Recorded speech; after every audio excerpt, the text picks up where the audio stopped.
Dear Career Agony Aunt, I never thought I'd be writing something like this. My boss and I used to get along so well. She mentored me, gave me opportunities, and even told me she saw potential in me. But ever since my recent promotion, things have changed. It's like nothing I do is right anymore. She questions every decision, criticizes me in meetings, and has started leaving me out of key discussions. I've tried harder, working late, double-checking everything, but it only seems to make things worse. I'm exhausted, confused, and honestly, heartbroken. How did we go from being allies to this? Please help. Stressed and confused. Dear stressed and confused. First, take a breath. What you're describing is painful, and it's more common than people realize.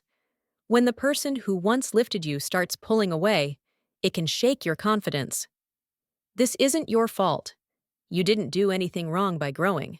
What you're experiencing might be part of a workplace pattern often called Queen Bee Syndrome. Queen Bee Syndrome describes a workplace dynamic where a woman in a position of authority distances herself from, or even undermines other women below her. Often, it's a survival pattern, born from scarcity conditioning, tokenism, or pressure to protect one's hard-won position. It's the belief, learned over years of bias, that there's only room for one woman at the top. Some women who've had to fight their way up internalize this message. To survive, I can't show vulnerability, and I can't let anyone threaten my space. It's not always intentional. Sometimes it shows up as constant criticism, withholding opportunities, or taking credit for others' work. At its heart, it's driven by fear. Fear of being replaced, overlooked, or losing hard-earned respect. The result can be a tendency to distance, to compete, or to subtly block anyone who seems like a threat. For the person on the receiving end, like you, it's confusing and isolating. And because it's subtle, you second-guess yourself. Were you too sensitive? Did you miss something? You overwork to prove you're not a threat. You shrink to stay safe, exactly the opposite of what you need to grow. But all this does is reinforce the very dynamic that's hurting you. You cannot make yourself small enough to ease someone else's insecurity. The goal is not to prove your worth to them. It's to protect your peace and clarity. So what can you do? First, stay professional, not defensive. When feedback comes, separate tone from content. Ask clarifying questions like, "Can you share what you'd like done differently?" It shows composure and disarms tension. Second, document your work. Keep clear records of your contributions, feedback, and projects. It protects you and provides evidence if patterns escalate.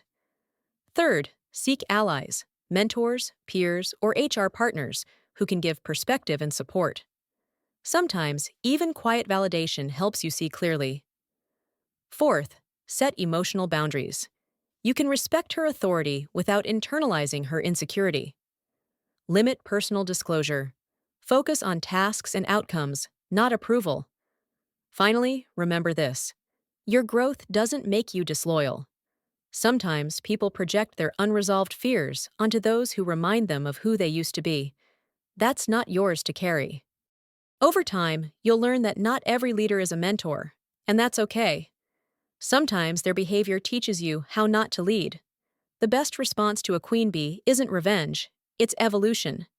When you rise, rise differently. Build tables, not walls. Be the kind of woman who allows other women to shine, because another woman's light doesn't dim yours. True leadership isn't about guarding power, it's about multiplying it. This story was brought to you by Your Career Agony Aunt, helping you find your confidence, clarity, and the courage to grow in your career. If this helped you, subscribe for more practical insights to help you thrive at work. You deserve it.